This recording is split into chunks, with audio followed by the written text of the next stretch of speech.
I'm Iraj Sodagar, multimedia architect with Microsoft, also MPEG-DASH subgroup chair, also president of Dash Industry Forum. First, let's introduce the panel. We start from here. Tell us who you are and what you do, briefly. Rishi Swaminathan, I'm a principal scientist at Adobe Research. I primarily work on video systems, everything around video. I'm also one of the contributors and lead a new Dash spec called Dash over full duplex HTTP. And I'll be talking about HTTP 2.0 primarily. So I'm Alex Giladi. I'm senior manager at Interdigital Communications. And I'm involved in Dash since 2009 as a contributor and spec editor in MPEG, as a contributor and vice chair of interoperability group in Dash Industry Forum, and as chair of SCT working group on Dash. Thank you.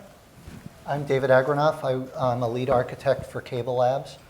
We represent the interests of the cable industry around the world. We have members all over the United States, North America, South America, Europe, and Asia.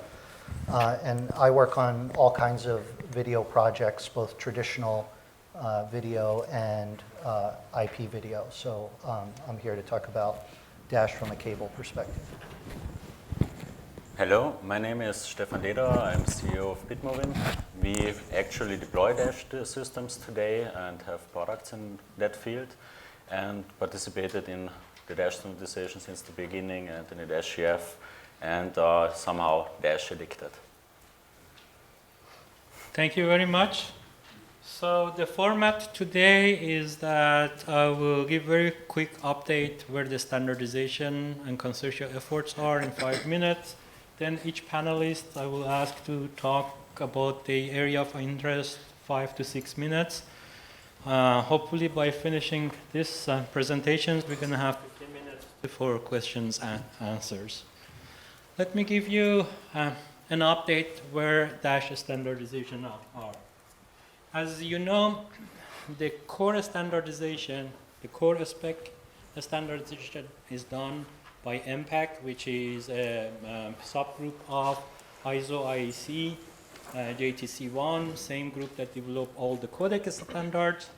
The first MPEG-DASH standards came in April 2012. We know that as first edition. Last year, in 2014, we published the second edition, which adds events and asset identifier, among other things. After that, we did the first amendment to the second editions, which defines extended profile. In fact, it defines how to use the tools in the second editions. Very recently, as of last meeting, we finalized the second amendments that add 3 new tools. SRD is a method to be able to stream tiles of the video at the same time, and it defines the relationship between those tiles. Flexible URL parameter insertion is a mechanism that allows the client to add their own parameters when they request segments from the server. So it's very useful for customizations, for target ad insertions. I think Alex may talk about that. And role extensions, there is a descriptor in Dash called roles that tells the nature of the content, different parts of the content. We extended that role to better support accessibility and hearing impaired. As of last meeting, also we started a new amendment, Amendment 3, that has several new technologies in it. Authentication and content access control is one. Anchoring using real-time wall clock. You can say start this MPD on Tuesday morning at 10 o'clock. So if it's a live broadcast or live streaming, you can say start from the exact moment of it to the client. Callback events is a mechanism to track what client is doing, especially when going over the ads. External MPD link is a method that allows to link different manifests with each other. Now you can point to external manifests. And period continuity is, again, a mechanism to show the properties of the signal when going over the period, these concepts of periods we had in Dash. As you can see, there are lots of new ideas being added, mainly driven by industry needs. They come back and ask us to add new features to enable more new use cases. Besides the core specification, 2 new parts also was introduced. One is server and network assisted streaming, so-called SAND. This is completely separate than the core specification, allows origin servers or caches to signal clients out of the band in the live manner to provide information about network characteristics. So it can help client to improve the streamings in a dynamic fashion. For instance, one CDN goes down, another CDN gets introduced, the client can switch and get those informations in real time. And full duplex Dash, it's using Dash using full duplex protocols, which is going to talk about it, so I'm not going to go in detail. The point, again, is that there are several activities going on in Dash, content aggregation and playback control. Another one, just a panel discussions before this, they were talking about the importance of content aggregations and putting different channels together or programs together, creating a channel. This is basically right now being addressed in Dash terms. This is the core standardization. Now we have also Dash Industry Forum, which consists of 79 company members. The purpose of Industry Forum is to define constraints, limit the number of interoperability points. So when the industry deploys, everybody deploys the same thing, so interoperability be achieved. Devices, clients work with the services and with the authoring tools and so on. Also provides the test vectors and conformance softwares and other tools for it. So at Dash Industry Forum, we recently published IOP version 3, which in past we were supporting AVC. Now we also added HEVC for streaming. It has an enhanced mode for live streaming using the events, and also it has lots of ad insertion tools that I hope Alex talked about it. We have also conformance software and test suites being added. We have some of those, and we are completing those for version 3. And as you can see, there are going to be new work items continued on in future. UHD, HDR is a huge discussion.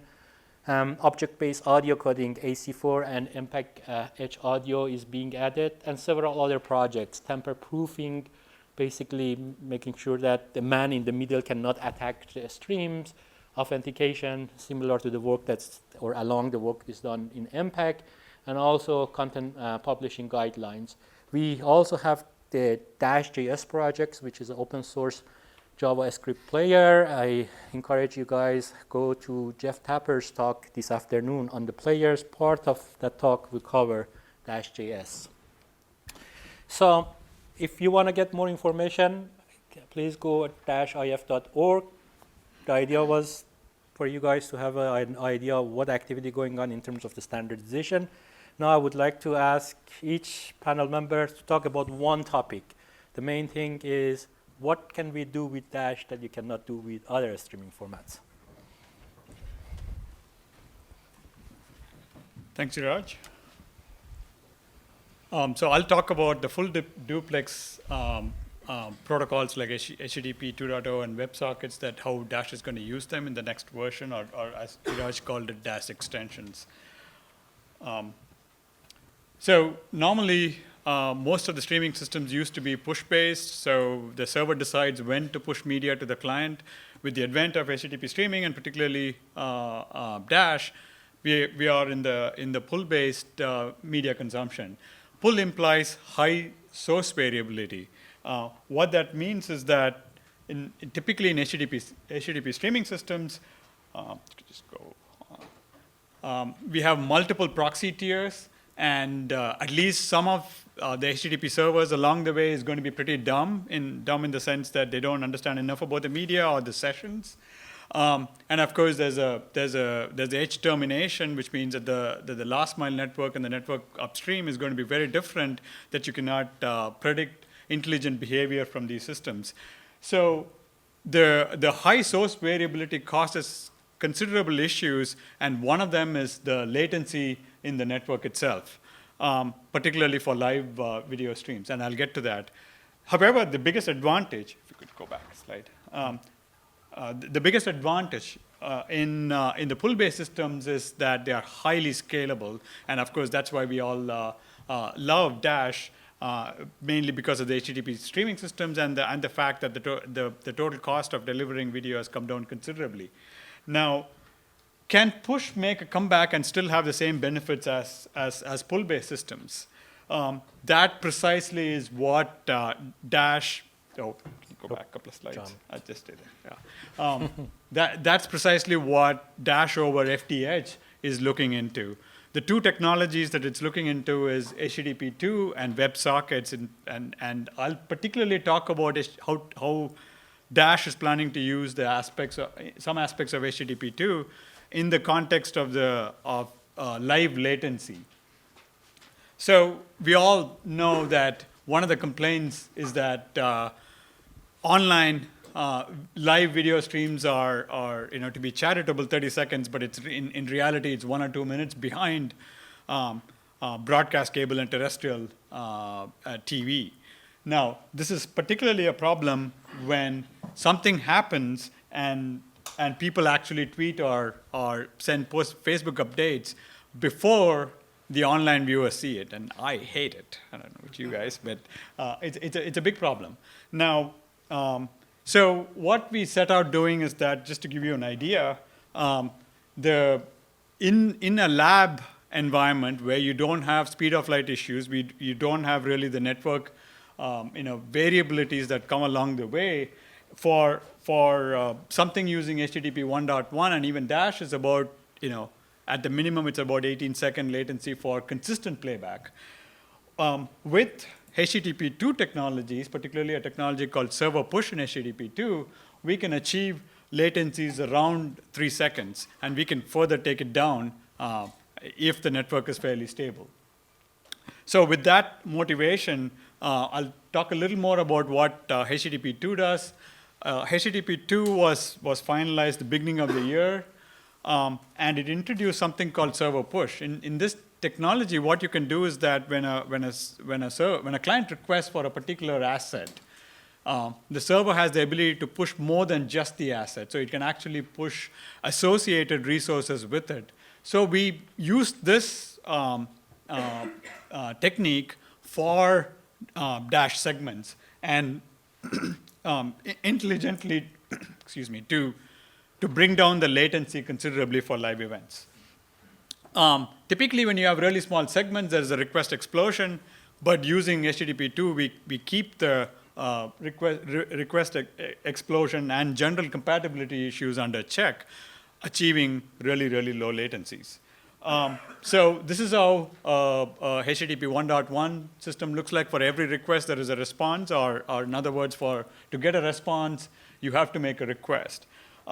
The extreme of that is that you can get one request and just the server can essentially send all the Dash segments for that request. What we are zeroing in on is something called K-push in the Dash extension called FTH, where we send K segments, which is a configurable number of segments for every request that comes in. What this does is that it appears the overhead is similar to having a segment that's as long as K, all of these K segments put together, but of course you get the latency associated with just one segment out of that K. So go one more forward. So that's a sort of a live demo, and again, this is a crude lab environment demo where things are side by side. Of course, that doesn't mean that it doesn't go over the network, but what you can actually see is that the 3-second to 18-second latency difference. And I want to sort of introduce that and say this is what is coming in the Dash extensions to get you all excited about it. Thank you, Alex.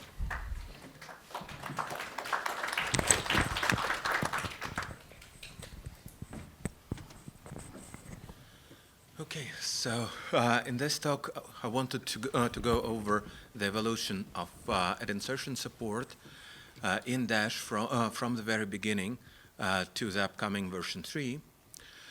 In 1.0, we got the basics. We got the support for dynamic ad insertion. In version 2.0, we introduced very significant improvements and a completely new additional model.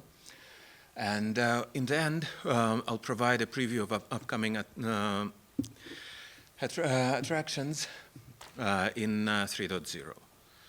So next slide. So here are the basics. So server-driven dynamic ad insertion, we had this from the beginning. This is something very simple and similar to what people do in HLS. So MPD, the Dash manifest, is a sequence of periods, and we can have either a fully specified period or a remote period, which is basically a URL to a fully specified period that is stored remotely. The URL, we call it Xlink URL. It can be resolved either at the beginning of time or in real time, which is very convenient for just-in-time decision. And translating the period structure into ads.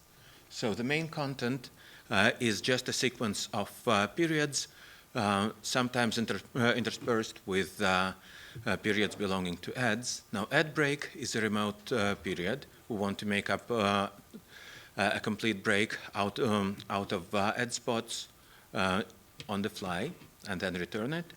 And lastly, an ad always ends up being a fully specified period. It can be a remote period in the beginning. So this is all good. When the previous slide yet.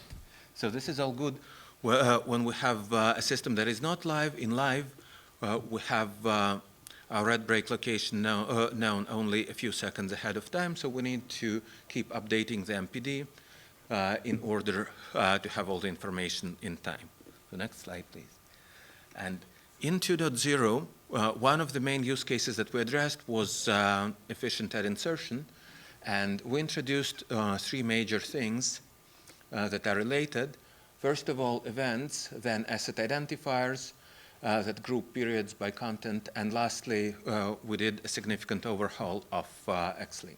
So the most important of these are events.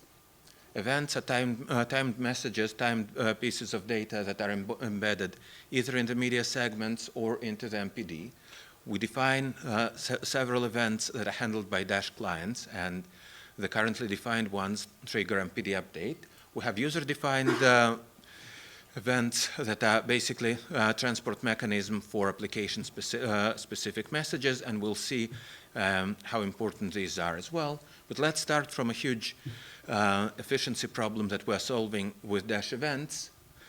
You have, in live case, a couple of seconds worth of early warning for an incoming ad. And if you want to handle this, you need to have update frequency of a couple of seconds. Now, the ad break, luckily, is still a relatively rare event. You can have 10 or 15 minutes without ads, but you will still be asking for a new MPD. So what we do is we use events to trigger MPD updates, and this way, instead of asking for an MPD 450 times, we can save the 449 and just ask it when we know that a new MPD is available. So and now for something completely different. Here we introduce a new ad insertion model that was added in 2.0 and was made possible by user-defined events. So this is something that should seem familiar to people who worked with Adobe HDS and with smooth streaming. What we have is everything is driven by an app or by a player. We have our content marked up with cues that contain parameters and timing information. Then the app, the player interacts with the Dash server, with the ad servers, and this interaction is driven by the queue messages. The queue messages arrive through user-defined events through Dash, but Dash is completely oblivious to their purpose or to any ad insertion functionality.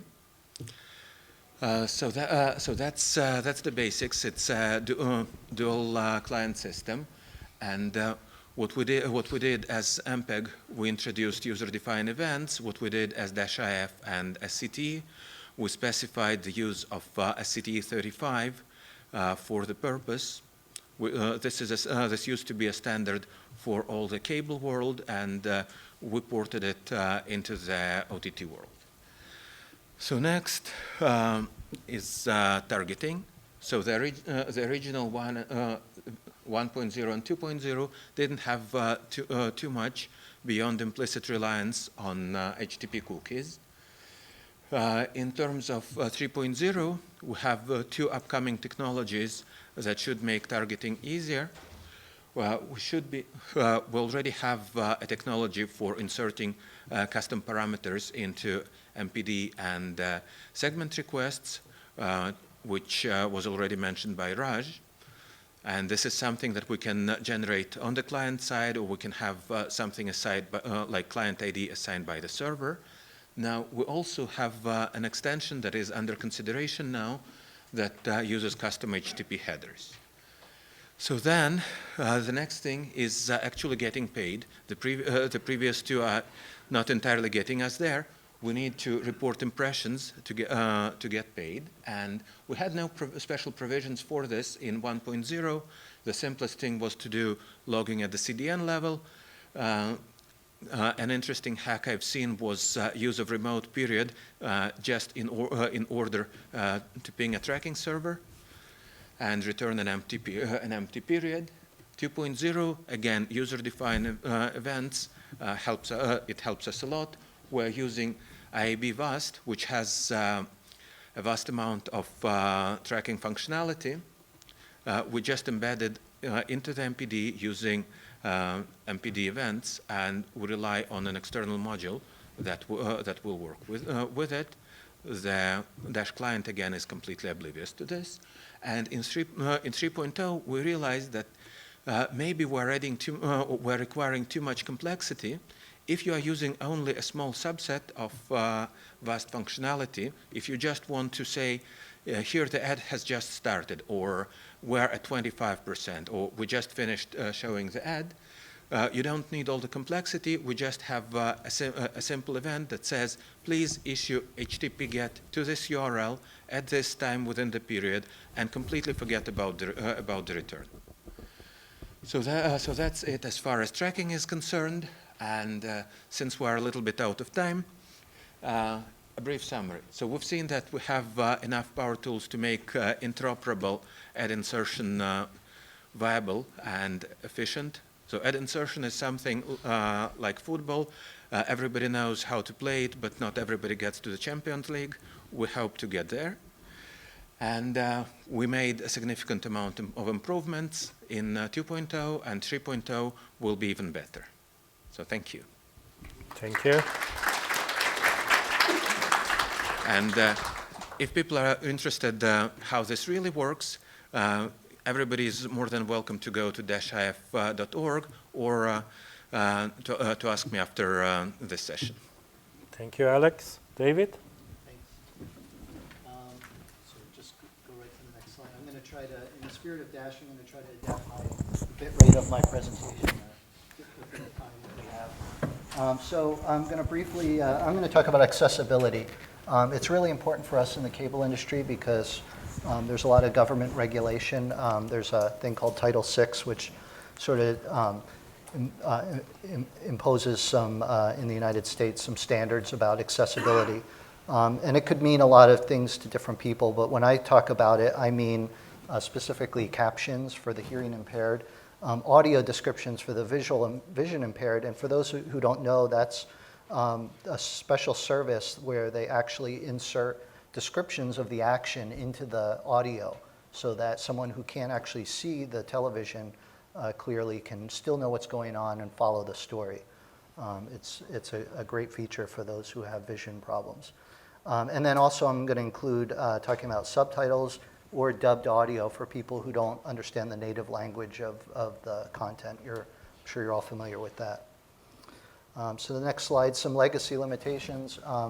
You know, a lot of these technologies were introduced with broadcast and cable using MPEG-2 transport stream, sometimes limited bandwidth for those services.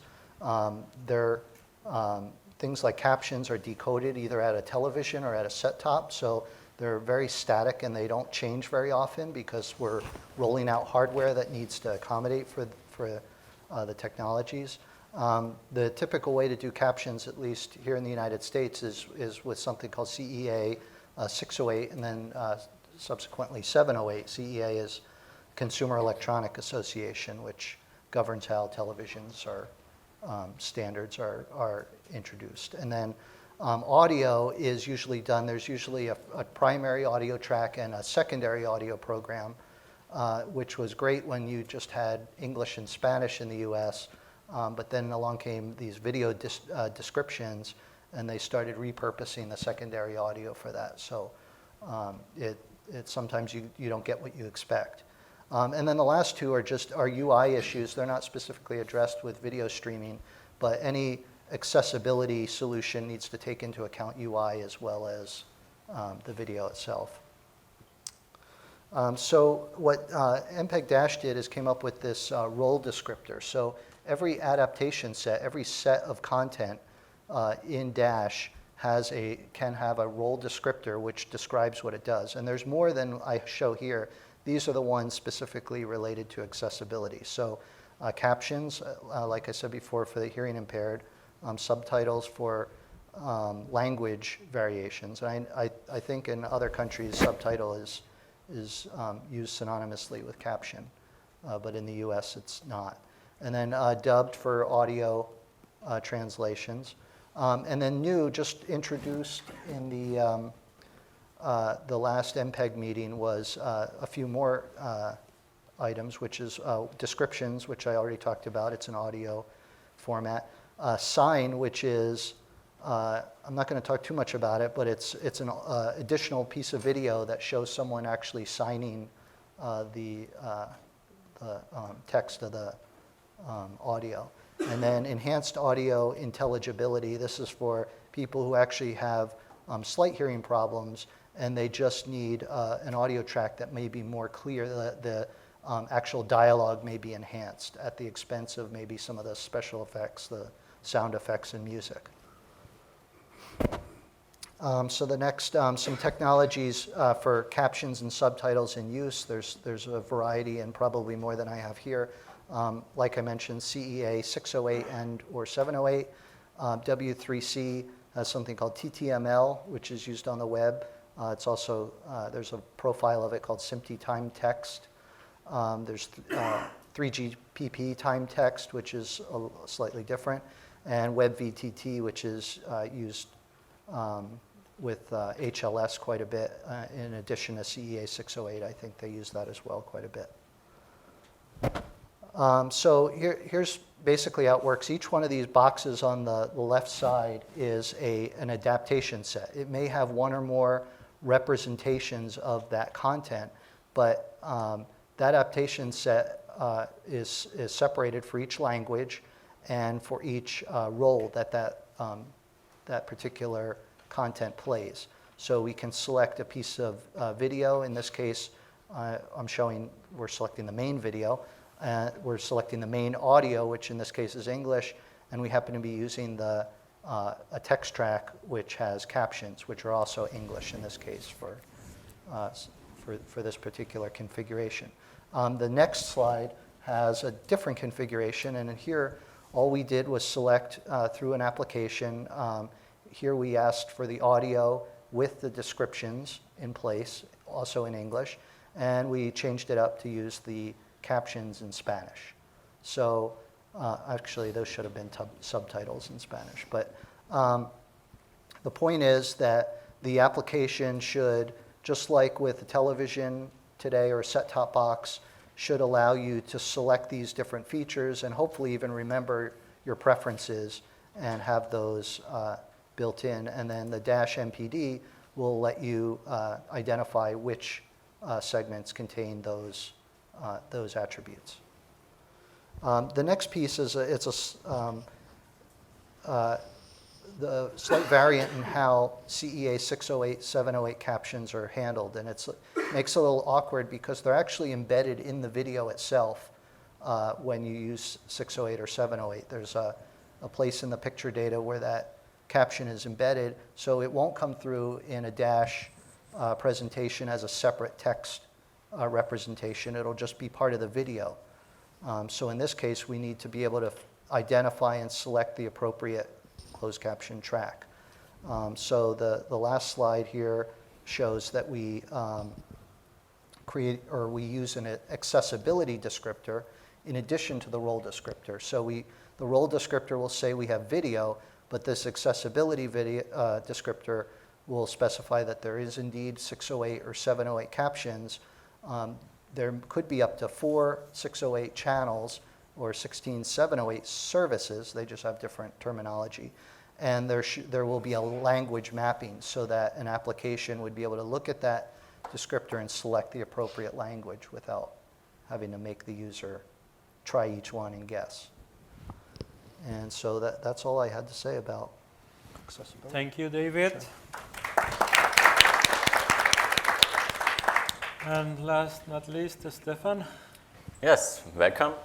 I'm talking about practical things we see in Dash deployments today and what are the benefits here and the improvements you can do with Dash versus other protocols. And here the most important thing is definitely the ecosystem of standards which has involved around MPEG-DASH. So after the release of the standard in 2012, also further standards hooked into MPEG-DASH, like HTML5 media source extensions, encrypted media extensions, in combination with common encryption for DOM, with HBB-TV 1.5 for smart TVs. So there's a whole ecosystem evolving, supporting MPEG-DASH, and of course the activities in the Dash AF industry forum with the specifications as well as with the reference clients. All that enables Dash deployments today without a problem. So we do that every day, and that's state of the art. Netflix is doing it, YouTube is doing it, but everybody else can do it as well. And it's maybe not completely possible to serve 100% Dash, but that's not the case with other formats as well. Our approach is to serve MPEG-DASH with a fallback to HLS for the iOS devices. Of course, that's a different ecosystem again, with their ecosystem policies. And that's the reason you have to do that today. Hopefully that changes in the future. And with that, we end up with about 80% MPEG-DASH deployments, users getting MPEG-DASH content. In certain deployments, we end up in 95% of the users getting Dash content to the devices, and a small portion going for HLS. On the next slide, can we go on? On the next slide, we have some customer case studies which deploy Dash for different scenarios. For example, the Austrian Netflix equivalent Flimit for on-demand content on any type of devices, desktop, mobile, and smart TVs. Corona Hit, music television type of content for 24/7 live streaming. About 90% of the users are served with Dash today, and where you can also play around with things which you're not able with HLS, like faster startup delay, reduced end-to-end delay, detailed reporting using the defined matrix in the standard, and so on. So that's really great to use and see what flexibility you have here. And Orange TV is a great example for DRM protected premium content using the HTML5 EME and using common encryption as the future of DRM in the web. And what are the reasons for them? So as said, native HTML5 support for DRM protected content, for Dash content, and of course within HTML5 you also have a better performance than with more heavier plugins as you're used to use in the past, like Silverlight or Flash. And You can reach, as said, on devices, not just with web players, also in the mobile domain on Android using Exoplayer from Google, which is a great example where you can also optimize the streaming behavior to your needs, and of course also other implementations. And that's one of the major advantages you have here. With web-based players in JavaScript, like Dash.js or BitDash or whatever, or with embedded native players like Exoplayer or whatever, you have a lot more degrees of freedom in your deployment. You can hook into specialized adaptation logics, for example, which fits your use case, your device target group, your bandwidth scenarios, and so on, and can increase the quality of experience of your target users. Here we have one example which we did with our solutions for mobile environments, where we tuned our players to adapt to bandwidth changes which are present in 3G and 4G networks. And as you can see here, we effectively increased the average bit rate which is consumed by the end user just by tuning the adaptation logic. We gained up to 100% higher media throughput values against the standard HLS implementation of Safari, for example, or the HDS implementation of OSMF player. And that are the things you can really leverage today with Dash. And on top of that, depending on the use case and on the expectations you want to raise, you can minimize the startup delay or the seeking behavior just by manipulating the adaptation logic accordingly.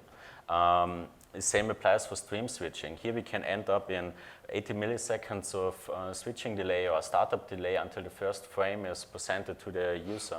And that's a user experience which is not known to a lot of consumers today. And you can also hook into certain things which are needed for your use case into the Dash MPD, for example. And if it makes sense, you can submit it to MPEG. And maybe in the future, it's part of the next version of Dash, and you contribute it to an international open standard. And that's the huge advantage we see here. And that's also something which we do on a regular basis. Some further things which we see in our daily work is the flexibility you have with Dash.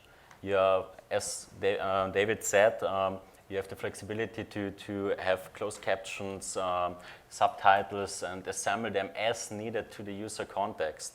You can use TTML subtitles for live, you can use WebVDT, you can even go for 6 or 8, whatever you like, you're not bound. So that's the flexibility of the standard versus other solutions on the market.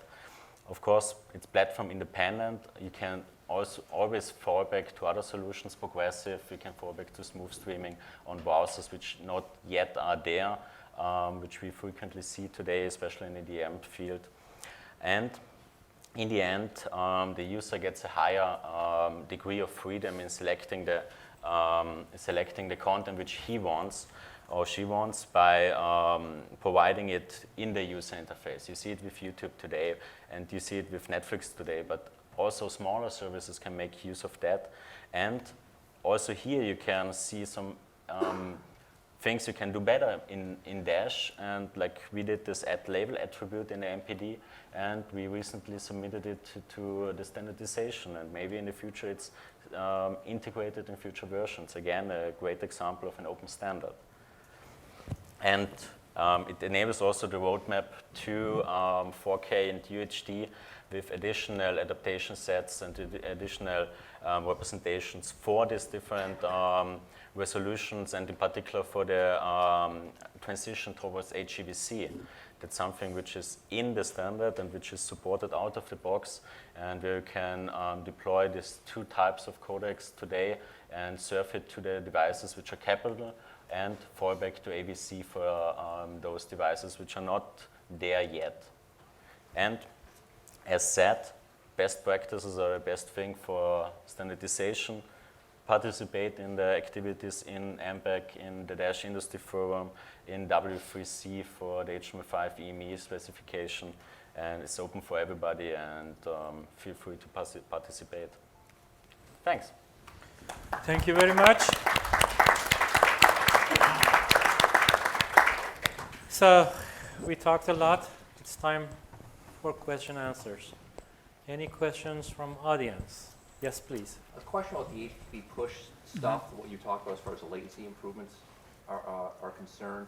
Outside of the changes necessary to implement the push mechanics, was there anything done in your test environment outside of that process? Segment length changes, buffer thresholds, modifications, or anything that contributed to lowering that latency?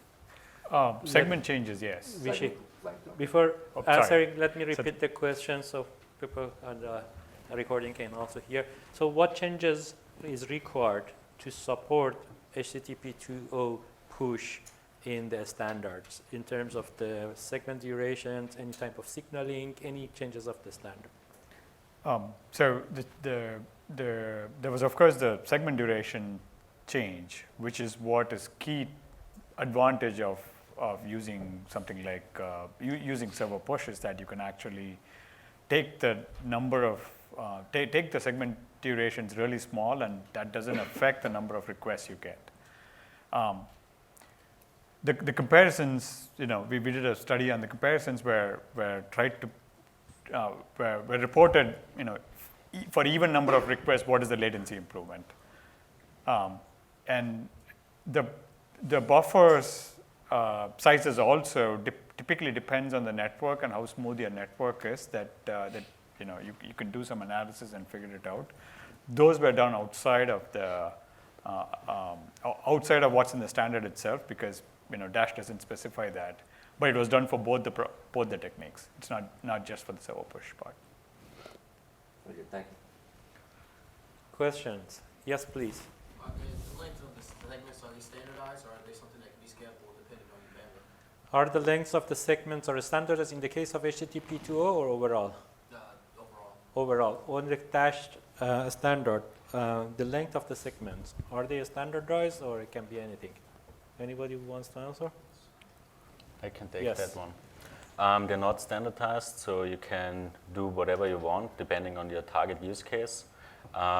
Depends on the target network, for example. If you target a mobile network with high bandwidth changes, it makes sense to go for lower segment sizes, smaller segment sizes, or you go for fixed access networks or whatever with lower bandwidth changes, then you can go also for longer segment sizes. It always depends also on encoding efficiency. That makes a lower boundary of the segment length, and of course also of HTTP settings. If your CDN or HTTP server is not supporting persistent connections, HTTP 1.1 in general, then you also suffer with smaller segment sizes. And so that's heavily dependent on your scenario, and the standard gives you the flexibility to choose the segment size according to your environment. So in the case of the pool-based HTTP solution, are there any bandwidth concerns with getting more responses than in older versions? So in the case of HTTP 1.1 pool based solution, is there any bandwidth concerns? Any bandwidth concerns? So it's typically a scalability concern more than a bandwidth concern as to how many you can support. So it just depends on your network. Yeah. And the bandwidth concerns is addressed by adaptations to different rates. So if you have problem with bandwidth, you switch to lower Scale bandwidth. down your bit. Then we go back there. Yes, please. In the ad insertion discussion, you talked about user-defined events and being able to queue an ad, for example. Since it's user-defined, can that be used for a wide variety of things? For example, synchronizing rich media with the video? Again, So- let me repeat the questions. So with user-defined events, Yeah. you can queue up an ad, for example, is what the discussion was about. Can you also define other things that you want to synchronize so that you could queue up rich media to be synchronized with the video? So when you able to queue up ads with the ad-driven events, can you also synchronize other medias with the events? Okay, so you surely can. This was the whole point of introducing events as a generic framework rather than introducing specifically SCT35. So you can use it for this type of synchronization. You need to define your own URL and you need to define exactly what is the payload of this event. That's Okay. basically it.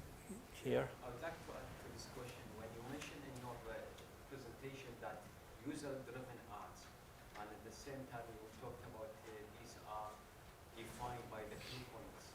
So how's in one, you say user-driven, but they have to start playing at the point of the cue point.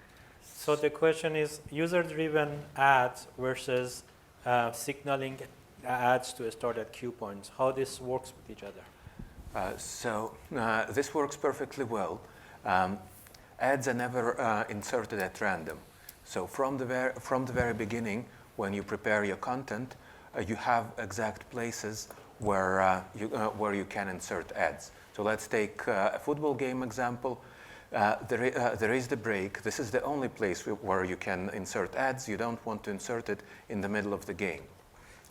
And then the way you replace this break, the way you put the way you place ads is targeted and is driven by the knowledge that the decision server has about both the user and the upcoming break.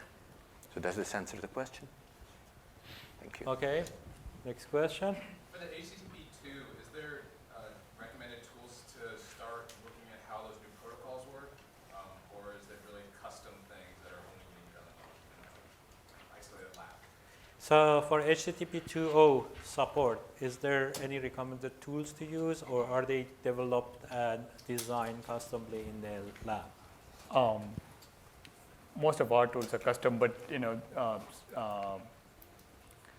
the standard browser tools work well with HTTP2 now, particularly for Chrome seems to have good support for HTTP2.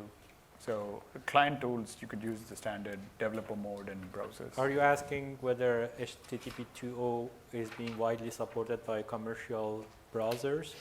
Well, both client and server. And servers? But you answered the client piece, and it sounds like the server. There are also implementations of servers available. I think if you go look at the HTTP2 or Wikipedia page, there's a list of browsers and clients that are available. But the tool support is coming, and some of them already have, some of them, Correct me, but the design philosophy is that to not touch HTTP 2.0 protocol at all, and to do the minimum change in current Dash specification to be able to support HTTP 2.0. That's right. There was another question here. I'm going to ask the question you're probably here today about what is your view on Apple? We have to produce both formats. Okay. So what's your view on Apple and HLS? Is this the word dividing between Dash? If everything goes okay, the word will going to be divided in two formats, HLS and Dash? Do we need to support both? Anybody wants to answer that? Anybody is brave enough to answer that? To be practical, we have to support both. I mean, all of our, I think, products support both. But hopefully, there are enough features and tools in Dash that it will be one in the end, which we hope is Dash. Any other comment? So I would say commercially we have to support both. I hope that this would go away. This is less of a technological problem because we've seen that Dash can do more and be more efficient. This is a problem of when Apple allows streaming of non-HLS content over LTE. And Stefan, you had also a comment. Yeah, with considering the HTML5 support of Dash using EME, MSC, I think that topic is clear for web. For mobile devices, as long as iOS is not supporting Dash, we have to support HLS. But for all other platforms, also for Android, seeing the great EXO player support there, there's no real reason to stay with HLS and not go for Dash. I just add one sentence, but this is very true nature of a new format, a new ubiquitous format. When it starts, there are legacy systems that are dominant. So for a while, you have to support the legacy systems as well as the new systems. If the new system truly provide new functionality, hopefully going to be a transition and a dominance by the new platform. There was a question there? With the K-push, you said you can configure the segments. So can we configure, like, let's say I serve the the mobile version, and then the server decides that there is enough bandwidth, will it be able to push within its segment and like the next higher, or if the thing is instead of 1080p, can it do that? So the question is again, how the server knows how many. Now with the K-push, can it serve variable quality segments? Oh, with the K-push, can the server decides to adapt? Yeah. Basically, don't send just one representation, K segments of one representation, but switch between different representation. Right now, it's not designed to do that. But I mean, if we combine something like multiple aspects of Dash, it is conceivable that it's possible. But right now, it just pushes exactly the same representation. So the client has to then decide, like, isn't it a waste of like So if you think about it, instead of using say 10-second segment, you could use 1 second segment with K equals 10. So it's exactly what you get today. So it's not anything worse in terms of wastage. But then if your network characteristics are not stable, then a lower K can be chosen to begin with. It's up to the client to decide what K would be. Depends on the network characteristics, decides larger Ks or shorter Ks. And then therefore it doesn't burden to wait for the next huge number of segments to adapt. But the server already knows like it can push higher quality segments or higher bitrate one. But, I mean, so do you have plans to standardize that? Or? Go ahead. Do you have plans to standardize the number of K basically, right? No. The question is, do you have plans to switch within K? Between K, the server switches between K. Any logics? Okay, go ahead. I mean, something that we could definitely consider, but we want to go for the most common use case first.